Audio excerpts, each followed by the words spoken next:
एक ऐसा ब्रह्मांडीय राक्षस जो दिखता नहीं, लेकिन उसका असर इतना ज्यादा है कि पूरे ब्रह्मांड की शक्ल बदल सकता है। ब्लैक होल क्या है? ब्लैक होल वो जगह है जहां गुरुत्वाकर्षण इतना ज्यादा होता है कि वहां से रोशनी भी वापस नहीं लौट सकती। इसीलिए इसे ब्लैक यानी काला कहा जाता है, क्योंकि हम इसे देख नहीं सकते। ब्लैक होल के चारों तरफ एक सीमा होती है, जिसे कहते हैं इवेंट होराइजन। इवेंट होराइजन ये वो बिंदु होता है जहां से आगे जाने पर कुछ भी वापस नहीं लौट सकता, न कोई वस्तु, न कोई सिग्नल और न ही प्रकाश। ब्लैक होल कैसे बनता है? जब कोई बहुत बड़ा तारा अपने जीवन के आखिरी पड़ाव पर पहुंचता है, तो वो एक जबरदस्त विस्फोट करता है, जिसे कहते हैं सुपरनोवा। सुपरनोवा इस धमाके के बाद उस तारे का केंद्र बिंदु इतना भारी हो जाता है कि वो अपने ही भार से सिकुड़ने लगता है और अंत में एक ब्लैक होल बन जाता है। लेकिन ध्यान दें, हर तारा ब्लैक होल नहीं बनता। सिर्फ वही तारे जो हमारे सूर्य से 3 गुना या उससे ज्यादा भारी होते हैं, वही इस प्रक्रिया से गुजरते हैं। ब्लैक होल के प्रकार। वैज्ञानिकों ने अब तक ब्लैक होल के मुख्यतः 3 प्रकार बताए हैं। एक, स्टेलर ब्लैक होल्स, यह तारों के फटने से बनते हैं। इनका आकार कुछ किलोमीटर से लेकर सैकड़ों किलोमीटर तक हो सकता है। दो, सुपरमैसिव ब्लैक होल्स, यह करोड़ों से अरबों सूर्यों जितने भारी होते हैं। हर गैलेक्सी के केंद्र में ऐसा एक सुपरमैसिव ब्लैक होल पाया जाता है। हमारी मिल्की वे गैलेक्सी के बीच में है, सैजिटारियस ए। थ्री, इंटरमीडिएट और प्राइमोर्डियल ब्लैक होल्स। इंटरमीडिएट वाले आकार में मध्यम होते हैं और प्राइमोर्डियल वो हो सकते हैं जो ब्रह्मांड की शुरुआत में बने थे।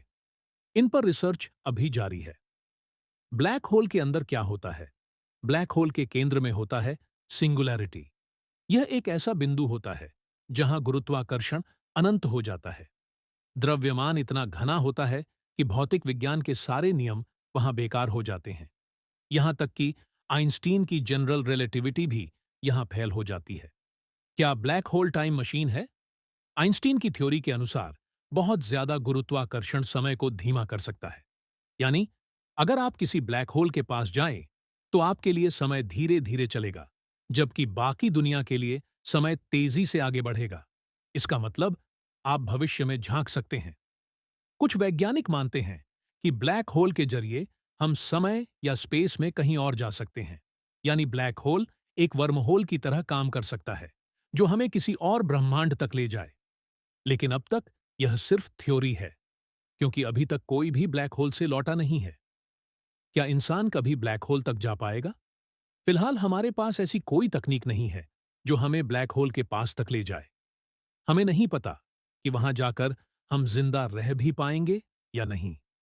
नासा और जेम्स वेब टेलीस्कोप जैसे टेलीस्कोप ब्लैक होल्स की छाया को देखकर ही उनके बारे में जानकारी जुटा रहे हैं। 2019 में पहली बार वैज्ञानिकों ने एक ब्लैक होल की तस्वीर ली थी, जो हमारे ब्रह्मांड की एक ऐतिहासिक खोज थी। क्या ब्लैक होल धरती के लिए खतरनाक है? ज्यादा डरने की जरूरत नहीं है। हमारी धरती के आसपास कोई खतरनाक ब्लैक होल नहीं है। सजिटेरियस ए हमारी गैलेक्सी के बीच में है और वो हमसे लगभग 26,000 लाइट ईयर्स दूर है। लेकिन अगर कोई ब्लैक होल हमारे सौर मंडल के पास आ जाए, तो सब कुछ नष्ट हो सकता है। सूरज, ग्रह, यहां तक कि समय भी। ब्लैक होल एक रहस्य या भविष्य का रास्ता? ब्लैक होल सिर्फ खतरनाक नहीं, बल्कि ब्रह्मांड के सबसे बड़े रहस्यों में से एक है। क्या ब्लैक होल के पार कोई नई दुनिया है? क्या हम इनसे वक़्त में पीछे या आगे जा सकते हैं? क्या ये नए ब्रह्मांडों के दरवाजे हैं? शायद भविष्य में हम ब्लैक होल्स को समझ पाएंगे, और शायद वो दिन दूर नहीं जब इंसान समय की दीवार को तोड़कर कहीं और की दुनिया में पहुंच जाएगा। अगर आपको यह वीडियो पसंद आया हो, तो वीडियो को लाइक करें, कमेंट में बताएं कि अगली वीडियो किस विषय पर होनी चाहिए, और सब्सक्राइब करना न भूलें, क्योंकि हम आपके लिए लाते रहेंगे ऐसे ही ब्रह्मांड के अनसुने और अद्भुत रहस्य। मिलते हैं अगली वीडियो में।